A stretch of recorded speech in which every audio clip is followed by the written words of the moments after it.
Today we look at the question of success. Okay? The question is, who succeeds and why? Okay, so we've done a lot of research, and we've discovered that people who succeed for certain reasons. So there is a Columbia psychologist named Walter Mischel, and he devised a very famous experiment called the marshmallow test.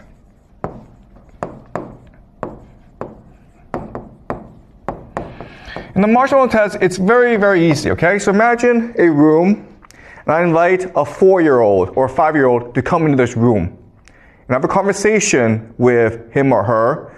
I ask them, how's your mother? What do you like to do? And it's a very good conversation. Then suddenly I get up and say, I'm really sorry, but I need to go across the hallway for another meeting, but I'll be back, okay? So just wait for me. And here, I'll make you a deal. Here's a marshmallow. I'm going to put a marshmallow in front of you. And you can have it right now. But if I come back and the marshmallow is still there, I will give you 2 marshmallows. Okay? And then Walter Mischel, he goes away. And then he goes behind the room. And through a see-through mirror, he's able to see the students as they struggle to contain themselves. Because obviously they want 2 marshmallows. And there are some students who can, in fact, resist the temptation to eat the first marshmallow and then get a second marshmallow. But then there are others who cannot. And Walter Mischel will spend 50 years just tracking them, okay? And what he discovers is this. The students who resist the temptation, who get the second marshmallow, they are much more likely to do better in school. They have higher test scores. They have better careers. Their careers are more stable. They get promoted in their careers. They're much more able to find a stable relationship. They avoid jail. They avoid drugs. They avoid alcohol. They're more lean. They're more fit. They live longer. Better teeth.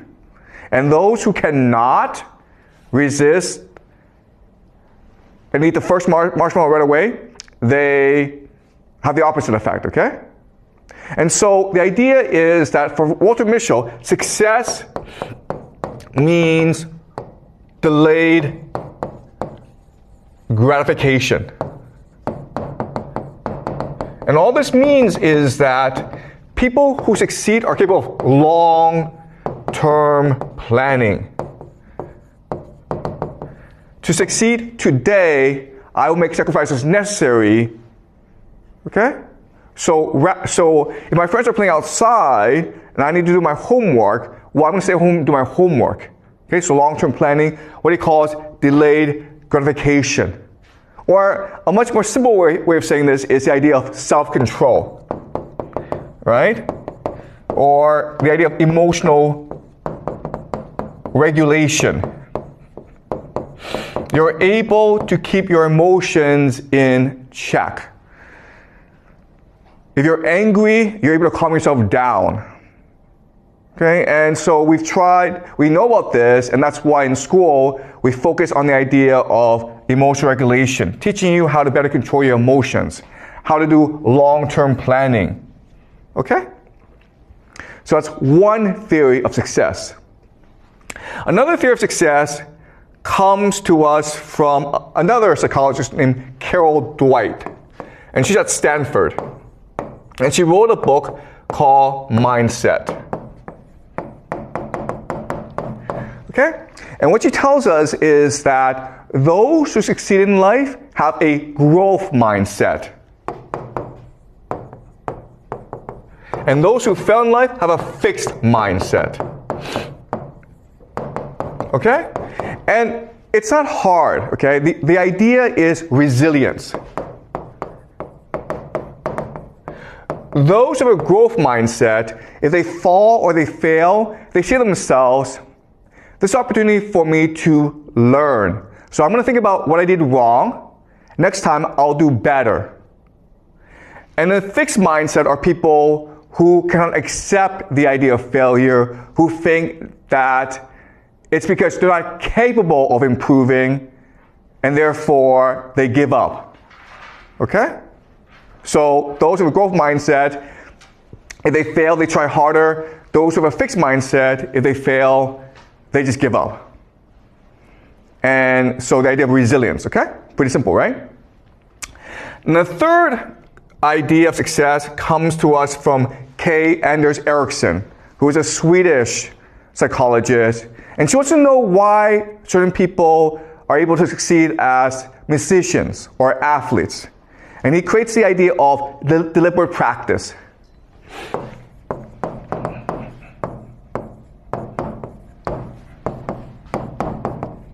Okay? So what he found is that people who want to become athletes or musicians, they work really hard. They practice every day. But the people who succeed practice strategically. Okay? So those who work hard just work a long time. But those who work strategically have a plan. The plan is this. What are my goals? How can I achieve these goals? And then how do I improve my plan? Okay? So they're examining their own practices. And they're trying to figure out where the weaknesses are, where they can improve, then set a plan on how to improve, and then they follow this plan. And if this plan helps them improve, they stick to the plan.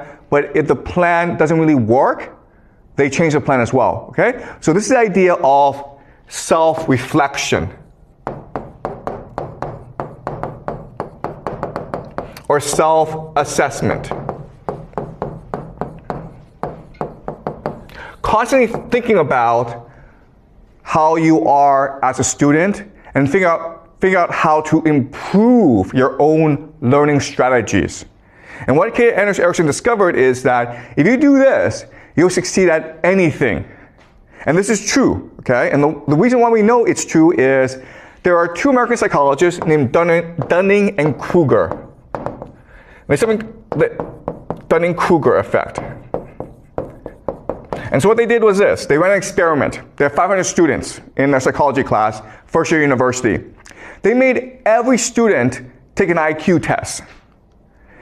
And then after they took the IQ test, they asked each student, how do you think you did on the IQ test? Do you place in the top 5% or the bottom 5%? And it turns out that no one got the ranking correct. Okay? So those who were in the top 5% in terms of IQ thought they were maybe in the top 20%. Because for them it was easy, so they assumed for everyone else it was easy as well. But what was dramatic is that those who scored the lowest thought they were average, okay? So the worst 5% in the class thought they were in the top 50% or just average. And the reason why is those people who are stupid lack the capacity to know they're stupid. Okay? So what Dunning-Kruger discovered is that the hardest part of being a student is to assess yourself properly, to know exactly where you stand and how to improve. Those who are stupid are often the most confident in the world. That's what's called the Dunning-Kruger effect. And this helps us explain why the world is why it is. Because often the people in power are stupid. They don't know they're stupid. They're overconfident. And they do stupid things like Donald Trump, okay? All right? All right, so now we have these three theories, right? We have self-control, we have resilience, and we have self-assessment. And so as educators, as schools, what we can do is devise strategies and curriculum to help students all succeed, correct, right? The problem is that when we actually try this, it doesn't work. Okay? If you take a bad student and you teach him self-control, resilience, and self-assessment, the student doesn't actually get better. The reason why is, okay, and this is a very important idea for you guys to remember, is that correlation does not equal causation. Okay? You guys need to remember this. Just because things are correlated does not mean they cause each other. So I'll give you an example.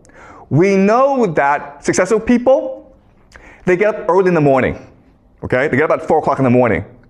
But just because you get up at 4 o'clock in the morning does not mean you succeed. Okay? Just because you work hard, just because you're resilient, just because you have growth mindset does not mean you'll succeed. But if you're successful, you will get up early in the morning because you are more motivated. If you are successful in life, you will have more self-control. You will have more resilience. You'll be more humble. Okay, does that make sense? So if you're rich, guess what happens? You become successful. And therefore, you will have growth mindset, self-control, deliberate practice. Okay, does that make sense? But just because you have growth mindset, deliberate practice, and resilience does not mean you'll succeed. Okay? So the question for us is, why does this happen? And ultimately, who succeeds? Okay, so we know for a fact that rich people are much more likely to succeed than poor people. And in fact, what we know from macroeconomic studies is that school doesn't really matter. Doesn't matter how well you do in school. If your parents are rich, you'll be successful in life. If your parents are poor, you will not be successful in life. Okay? So what's the difference? Okay, so now let's look at parenting strategies between rich and poor. Okay? So there are lots of differences, but let's focus on 3 major differences. The first major difference is that rich parents speak to their kids more than poor parents. Okay? High vocabulary, low vocabulary. When rich parents speak to the kids, rich parents will use higher vocabulary, longer sentences. Poor parents will just be no, yes, go away. Okay? Another major difference is in attitude. Okay? So rich parents use a friendly attitude and poor parents use an authoritarian or command attitude. So for example, if you are a rich kid and you go and touch a stove, okay, and you burn your hand, the rich parent will say, listen, you made a mistake, don't worry about it. Let me explain to you why touching a fire is bad for you. Because you'll burn yourself and you might have to go to a doctor and we will feel pain if you hurt yourself, okay? So the rich parent will spend a lot of time explaining to the child why this is wrong and how not to do it again. The poor parent is like, don't you ever do that again or I'll beat the crap out of you, okay? Don't do that. Pretty simple, okay? But as you can understand, the rich kid will understand that the world is safe and that he is respected in this world. Okay? Whereas the poor child will think that the world is scary and he or she must be afraid of adults. And this carries on into school, right? Because as a rich kid, you go into school and you think that, oh, my teacher is my friend. So you smile at the teacher and you hug the teacher and the teacher smiles back and now you're friends, right? But if you're a poor kid and you see the teacher, you're afraid to look at the teacher. You don't smile. You are stressed, okay? And the teacher thinks that you might be a problem child. So the problem with this is that, yes, being an authoritarian parent, it is effective, but it creates stress in the family. Okay? It makes the child feel unsafe. And this leads to the third major difference between rich parents and poor parents. Rich parents offer stability. Okay? Poor parents can only offer volatility. This is a very simple idea. Rich parents have money so they can afford to keep promises. So I'm a rich parent, I say to my child, okay, next week we'll go to Thailand for vacation. Guess what? Next week you guys go to Thailand for vacation. But if you're a poor parent, money is always an issue. So it's hard for you to keep promises, right? So it's like, next week we'll go to McDonald's for lunch. But your paycheck is not enough, so you're like, sorry, we can't go anymore. Okay? And now, because of these different parenting styles, we understand why rich kids behave different from poor kids, right? So let's look at the idea of self-control, right? Self-control. What is the marshmallow test? Marshmallow test is not a test of self-control. It's a test of your trust in others, right?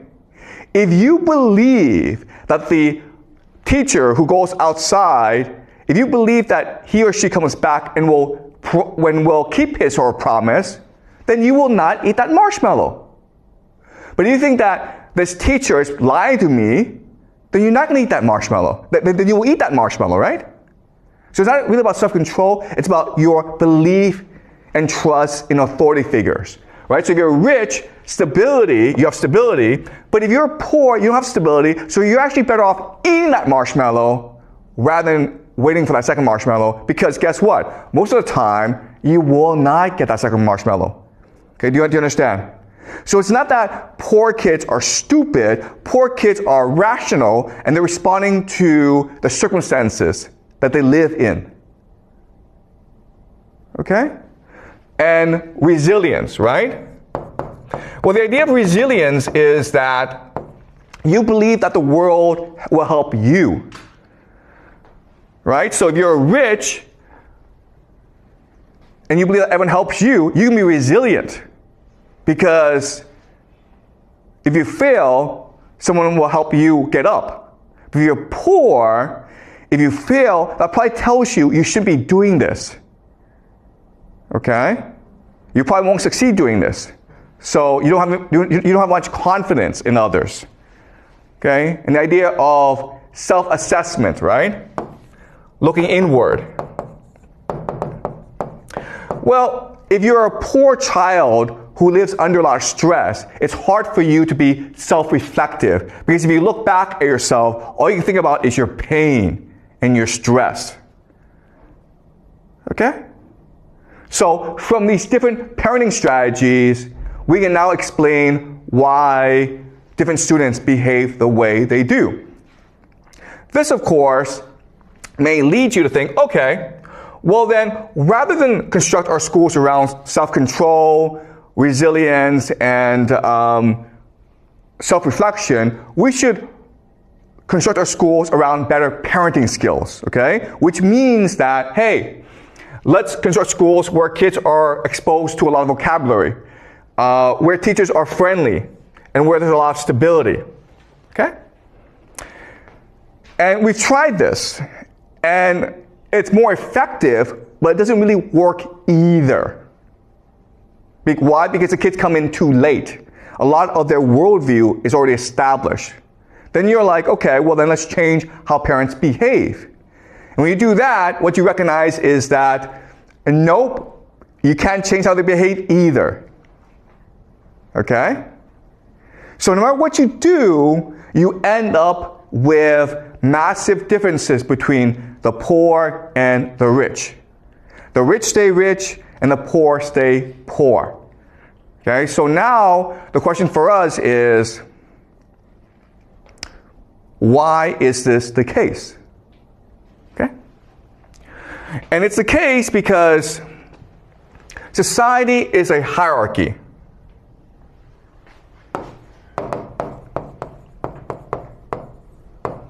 Okay, and the hierarchy is usually divided between the rich and the poor.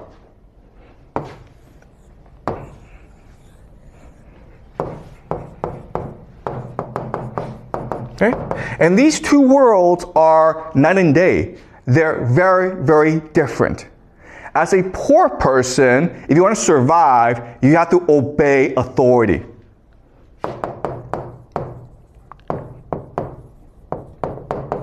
Okay? But if you're a rich person, the way that you get along with others, the way that you maximize your outcome is by negotiating with others. Okay? Negotiating.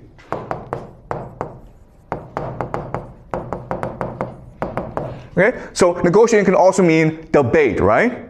So who should be the boss? Well, let's have a debate and present different evidence as to figure out who should be the boss. Okay? So negotiation means debate and argument.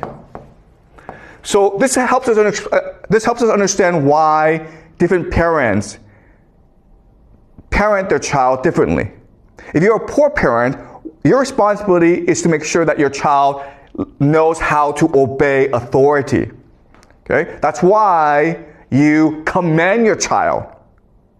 But if you are a rich parent, you want your child to be able to negotiate with authority, and that's why you respect your child and you teach your child how to debate, how to argue, how to negotiate with others.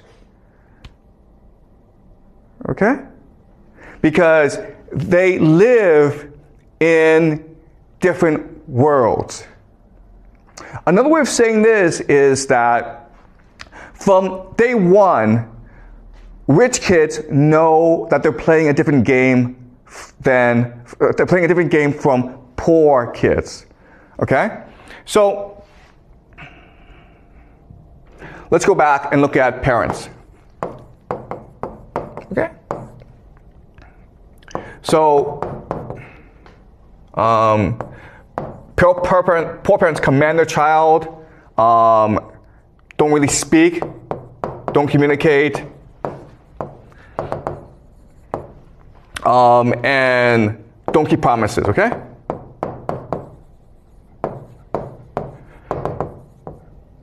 All right, so poor parents do these three things. And we know that if they do these three things, the outcome won't be so good, okay? And the reason why they do this is that they're not playing a game to improve their kids' outcome. They're playing a game to get along with other parents, okay? Okay, colleagues, family, okay, authority. Okay, so another way of saying this is this: police, boss, okay, family, okay? All right, so as a parent, you're trying to figure out how to negotiate with the police, with your boss, and with your family. So if you're a poor person, and the police knows you're a poor person, the police is gonna bully you. And if you fight back, the police will probably put you in jail. Okay? So it's very important that you accept authority, you don't challenge authority, because if you do, you're probably getting into trouble. Your boss, right? If you're a poor person, your boss will just command you about. And so it's very important that your child knows how to take orders. Rather than ask questions, rather than debate, your child must learn how to just follow orders, or at least keep his mouth shut, okay? And then family is about maintaining good relations with those who can most support you. And that often means the same values. Okay? So if your family members or your friends, if they are parenting their child in this manner, you're also going to copy them, okay? Imitation. All right? And for a poor person, this is the optimal strategy of how to parent.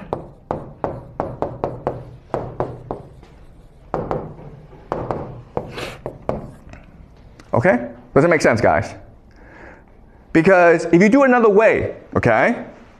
If you choose to be a friend to your child, if you choose to communicate, if you choose to keep your promises, then your friends and your family will think that you're doing something wrong. You understand? They won't think, oh my God, you are an enlightened parent who's read a lot of parenting books and great for you. They're going to think there's something wrong with you. Okay? So let me give you an example of this. So, my wife and I have 3 kids, okay? My parenting style. So my wife and I have 3 kids. And this is how we parent our kid, okay? First of all, we give our child a lot of freedom. So we don't have our kids do activities, okay? We don't have our kids do lots of activities. We don't send our kids to math class. We don't send our kids to swimming class. We don't send our kids to piano class, okay? We just let our kids run around and play. The other thing that we do is we communicate a lot with our child. Okay? Communication. We believe in democracy in our family. If we're going to make a decision together, we want everyone to communicate together. Okay? So a normal Chinese family will just have a very tight schedule, right? And the other thing that we do that's different is we tell stories. The other Chinese families will do math, okay? So we raise our children in a way that's very different from normal Chinese families, from the way that you've been raised, okay? And we do this because both my wife and I, we spend a lot of time talking about parenting. I've read a lot of books about parenting. I spent many decades researching the best education possible. And so that's why we raise our children in this way. And guess what? Because we do this, we have no friends in China. We have family, but they all think we're crazy. Okay? But we do this because for us, what's most important is to make sure that our children are happy and healthy, and that they have a chance to be creative and be successful in life. Because I think that if you do it this way, the child will not be creative, will not be successful. But if you do it this way, your child will fit into China better. Okay? So, parenting, the goal, the incentive is not for your child to succeed. The incentive is for your child to fit into China or the larger social environment that you are in. Okay? And that's why it's very hard to change the way people behave. And that's why social structures are extremely rigid, because the game they're playing is often just to fit into their environment. Okay, does that make sense, guys? Okay, any questions before I move on? Yep. Thanks. So for poor families, is there any way for the poor kids to succeed, to be the rich parent you described in the future? Yeah. Okay, that's a really good question, okay? So we know that there are certain poor kids who do succeed. For example, I'm a poor kid who succeeded.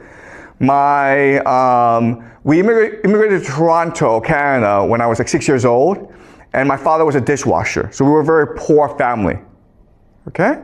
But I succeeded because I left Canada for the United States. So Canada is a very rigid place where poor people basically move up a bit, but not too far. But I was able to succeed because I was able to get a scholarship to go study in the United States. Okay, so there are opportunities. The problem, though, is that it means leaving your community. Okay, does that make sense? So one way to succeed is to abandon your community.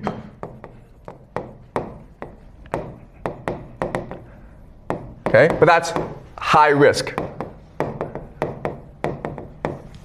Right? So you have to be extremely individualistic to take such a risk. So that's why most people don't do it. Because if you think about it, the safest option for you is to stay within your community. That's what's going to guarantee you the best outcome. But if you choose to abandon your community and just say, you know what, I'm going to go somewhere else and try my luck, that's taking a really high risk, okay? So to succeed, you have to take high risk. So another possibility is war. That traditionally, historically, has been the best mechanism of social mobility. When you go fight a war and you do really well, you'll get promoted in life. Okay? But again, war is high risk because chances are you'll get killed. Okay? So not just war, but also revolution. Right? Okay? And of course, the best way, of course, is to marrying up. Okay? And that's why, remember in our very first class, we talked about the dating game, right? Where women only want 5 and 4. Okay? The reason why is that 5 and 4 are high status and 3, 2, 1 are low status. So if you're a woman, you don't want to marry into a low status family because your children will be screwed over. Okay? Your best option is to take a risk, gamble into a high status and marry. You want to try to marry into a high status family. Okay? So traditionally, war and marrying up are the two major mechanisms of social mobility. In today's world, abandoning community can also lead to success. Okay, basically immigrating to a place that offers more social mobility, which often means the United States. Okay, but another way of saying this is you have to get really lucky, guys. Okay, so there's lots of poor people who think that, you know, I succeeded because I worked hard and I'm really talented. Look, I was born poor. I lucked into Yale. Okay, it's luck. You can work as hard as you want, but the chances are against you. Okay? And it takes a certain personality, which is you're really individualistic, you're very ambitious, and you have high risk tolerance. Most people don't have that, okay? So yes, there are certain people who, despite their background, they're able to succeed. But that's often the exception to the rule, as opposed to the rule itself. Okay, so thank you. Is this clear? Yeah. Okay, any more questions, guys, before I move on? Okay.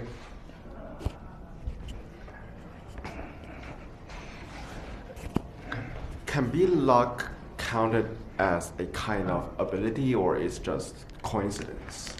Okay, that's a really good question. Yeah, okay. Yep. So, you're absolutely right, okay? So, luck is a form of strategy. Okay? Strategy. And all this is saying is that you are trying to position yourself in a place that allows you to get lucky. Okay? So I left Canada and I went to the United States because I knew that in Canada, it doesn't matter how hard you work, no one cares. But in the United States, if you work really hard, then you might get lucky and you might meet someone who's like, wow, you're a really hard worker, I want to promote you. Okay? So you're right in that, yes, you can strategize and increase your luck, but it's still luck. All right? And those who succeed are able to think strategically and far ahead and position themselves in a way that allows them to get lucky. Okay? And they often have the characteristics that we talked about, you know, like self-control, resilience, and the ability to look inward and better understand what you're good at. Okay? So it takes a combination of factors. But the point I'm trying to make is that these people are only a minority, okay? 1% of the population, really. Okay? And they still depend on luck. Any more questions before I move on? Okay. So this leads us to a question, which is, okay, well, the way that I frame everything, you have poor and you have rich.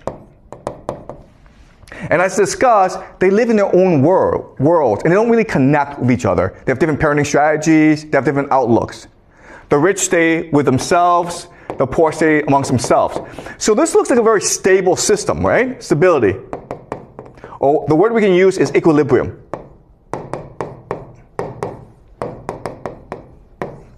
Now the question then is, why do societies collapse? Why are there revolutions? Why are there social changes? This looks like a system of equilibrium where, because of parenting, people know their place and people know how to best strategize about maintaining their place. So why is there social change? And the reason why is that this system has problems and it's stable, but the main problem is this system, okay? It's the rich that's problematic. And the reason why is that the rich are taught from day one to negotiate a better outcome. Okay, so another way of saying this is that the poor is like minimum outcome. Okay? The rich want the maximum outcome. The poor are like, you know what, if I'm alive, if I have a decent job, I'm okay. But the rich are like, no, I need to be the top dog. I need to improve my lot in society. Otherwise, what's the point of my life? Okay? So they have high expectations, okay? High expectations, low expectations. Okay? And this is a problem because power, it's a zero-sum game. Okay? Hierarchy is a zero-sum game. So only a few people can be at the top. So eventually you get into a situation where there are too many rich people and not enough powerful positions. And this is what's called elite overproduction.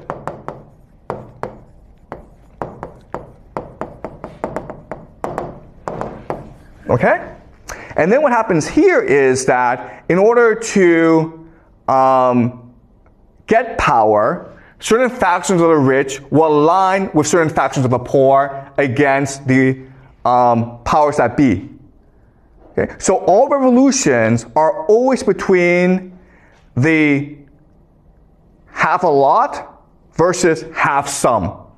It's never between rich and poor. It's always between half a lot and half some. So the people who led the Chinese Revolution, right? People like Mao Zedong, Zhou Enlai, Deng Xiaoping, they were not poor people. They didn't come from poor families. But they weren't rich enough, okay? So the Chinese Revolution was really between the urban elite versus the rural elite. Okay, the half a lot versus half some. If you look at every revolution in human history, that's always been the case. Okay?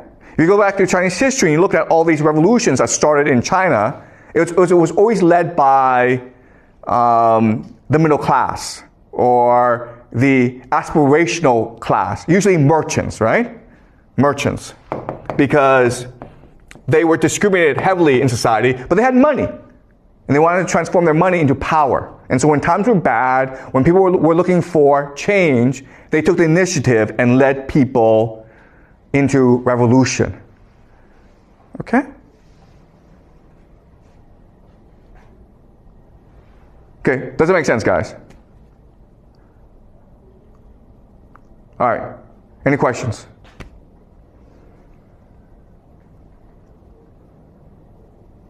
Yeah. All right.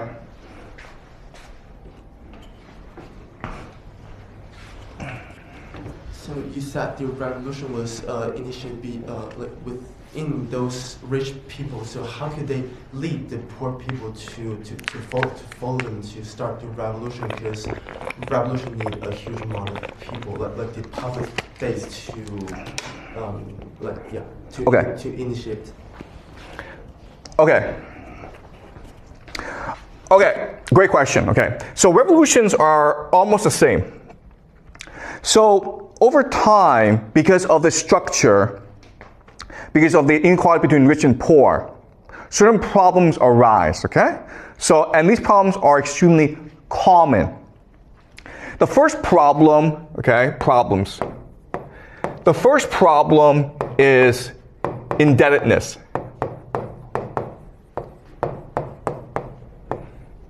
Because the rich have a monopoly over wealth, for the poor to survive, they need to borrow money. But over time, because of interest rates, the poor find themselves in slavery. Okay? Because if you can't afford to pay back the bank or the rich person, then your body is collateral, okay? So you become a slave, but not only do you become a slave, but your children become slaves as well. So slavery becomes a very common problem. And then the third issue, of course, is landlessness. Okay? So these are the three most common problems that ultimately become the seeds of revolution. The poor get into debt, and so they lose their land, and their children become slaves. Their children's children become slaves as well. Okay? Because of interest rates, it's impossible for you to pay back that debt. Okay? So now you have a majority of people who have absolutely no incentive to live. So what happens now is that a elite, okay, say to these people, follow me into revolution and I will clear your debts. I will give you land and I will end slavery. And that's it. Okay? Every single revolution has been like this. There have been different names, okay? So for example, communists are like, we'll create a communist paradise. But what's a communist paradise? A communist paradise is where debt is canceled, where people are given land, and where no one's a slave, okay? Then others like, okay, we'll create a religious paradise. Islam, okay, so Muhammad, the Islamic Revolution was about this initially. Later on it changed, right? And Muhammad said to everyone, we're going to create a kingdom of heaven. What's the kingdom of heaven? The kingdom of heaven is where people don't have debt, where people have land to feed themselves, and where there are no slaves. So if you're a Muslim, you can never be a slave. Okay? So look at every single revolution, it's this pattern. Whereas over time, because of inequality in society, you have people who fall into too much debt, they become slaves, they have no land, and then because of elite overproduction, you have this faction that splinters off, and who, in order to obtain power, get the people on their side, okay? And you look at the Roman Civil War, Julius Caesar was saying the same thing, right? Why was he so popular? Because he was saying to the Roman people, if I become king, I will get rid of your debt, I will free you of slavery, and I will give you land. And that's why they had to kill him. Okay? Why is Donald Trump so popular in America right now? Same thing, man. Where Americans are in debt to their credit cards, student loans, their houses. And so they believe that Donald Trump were to come to power, if he were to become king, what's the first thing that king does? What the first thing that king always does is cancel all debts. Because if you cancel all debts, who loses power? It's the rich who lose power. And it's the rich who are almost dangerous to a king. Okay? Does that make sense? Okay? So again, this is a very similar pattern in human history. It's all game theory, okay? Any more questions, guys? Okay, ask one more question, then we'll break, okay? Is this clear to you guys? Okay. So another way of understanding this is that according to game theory, individuals don't really matter. Okay, you have to look at large groups, you have to look at large social trends.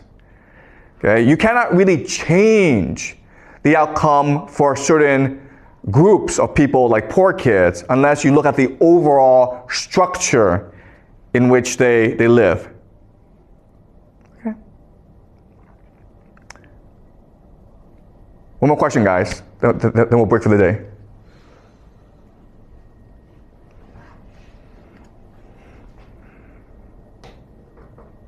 Yeah, Alan?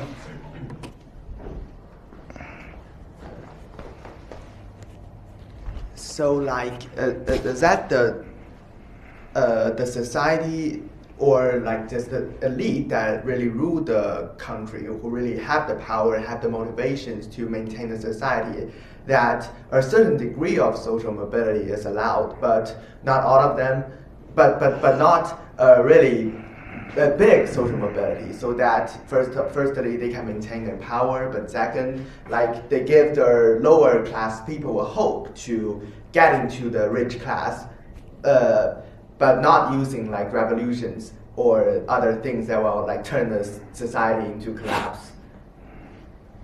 Okay, yeah. Okay, look, you're absolutely right. So social mobility is really the best form of governance, right? As long as you enable people with talent and ability and ambition to climb up, they'll be happy, and your society will be very stable. But not only will it be very stable, it will be very prosperous, very creative. And it doesn't matter what system you have, okay? So the example is, okay, America in the 1950s was a democracy, and there's a lot of social mobility. And so people worked really hard, and America became very wealthy. But guess what? In China, 1950s, China was not a democracy. It was a communist system. But in the 1950s, people worked really hard as well. Why? Because China was destroyed after decades of war, and there were lots of opportunities for social mobility. If you worked hard, you got promoted very quickly in the system.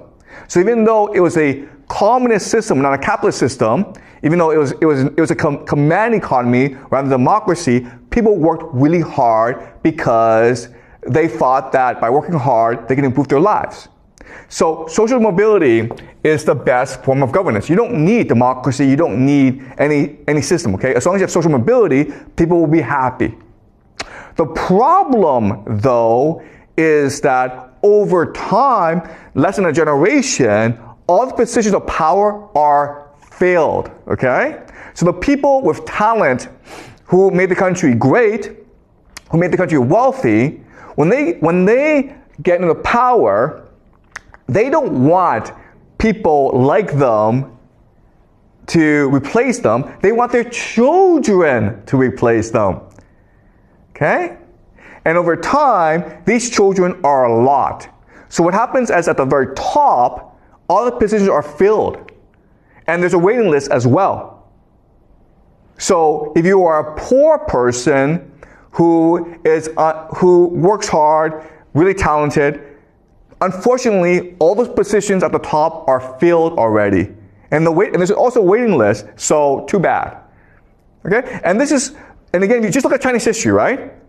Look at Chinese history, where at the beginning of the dynasty, you had all these talented people take the civil entrance examination, the keju, and these are really top people.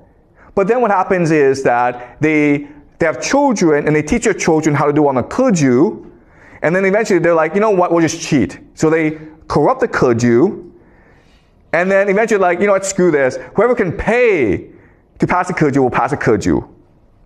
And then all the positions at the very top are filled. There's no more social mobility. So what do people do? They engage in revolution, right? So you look at Hong Xiuquan, right? He failed the keju, or there was no position at the top for him. So he believed he became the brother of Jesus, right? And he started this revolution that claimed tens of millions of lives in China. Why? Because there was no social mobility for him. 50 years ago, prior, he would have been a civil servant. Same thing for Mao Zedong, right? By the time that Mao Zedong became a university student, the Keju had been eliminated. So there's no way for him to climb the ladder anymore. Therefore, he had to start engaging in new ideas. Okay? So you're absolutely right in that social mobility is the best way to maintain social harmony, but people have children, and they want the children to succeed, and they will arrange a system in a way that only their children can succeed, which screws over every other children, everyone else, and so they have no choice but to overthrow the system, okay? Or another way of saying this is game reset. Game reset. This is what a revolution is, okay? So another way of saying this is that 100 people are playing a game, 10 people are winning, and they keep on winning, and they can only win. So everyone else is like, screw this game, let's start a new game. And the 10 people are like, nope, we're happy playing this game. They can't agree, so the 90 people the only thing they can do is a revolution, which allows for game reset, which now again allows for social mobility. And that is the course of human history. Okay? Either you climb up the ladder. If they don't allow you to climb up the ladder, then you just break the game. Okay? So, but unfortunately, again, once you're in power, you want your children to inherit your power. And so you'll rig the game in a way that only your children can succeed. Okay? And that's why the schools are the way they are. Okay? Schools for the rich are very different from schools for the poor, right? Schools for the rich, there's a lot of freedom, there's a lot of creativity, the teachers are very good. You go to poor schools and it's the complete opposite. And the reason why is the system is set up to make sure that certain people succeed and everyone else fails. Okay? Does that make sense, Alan? Okay, great. Any more questions, guys? All right, good. I'll see you guys next class, okay?